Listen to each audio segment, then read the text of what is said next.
Rimika fotsiny Rimika fotsiny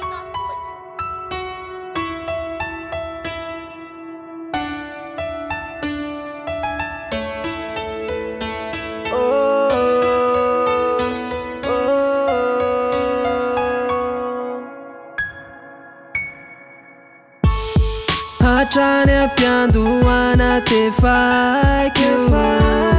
hoe matotrany antsika fa tsy sangy tafaray samity teny fampisara fity tsy ny fankafo tsy mbola niovy hatramizao tsy nisy netila Pafen fiti uandri sawana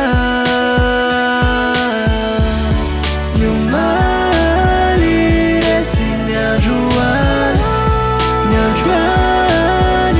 resi niampit Tuzan nyatigaru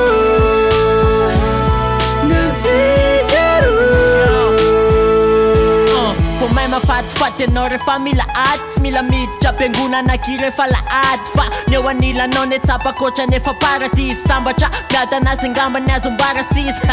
shea tsisy hoe nijaly ho fafanandroany do zay alahelo maly satria samy may mandevitra ohatry zay foanany atsika vo maiky me mandory lefity fa tsy mangatsika fa ohatrany voatanikeo le tsika amfanena mody fanina mifangalapotsery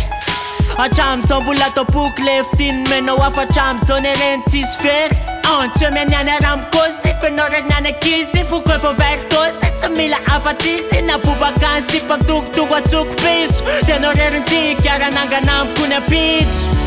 Nyumali resi nyanjuani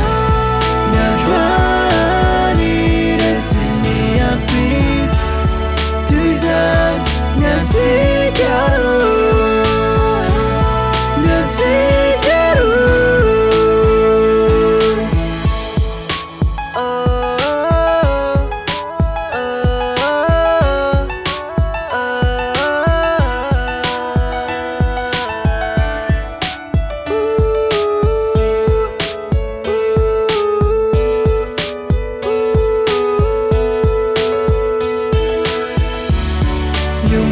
Nyumali resi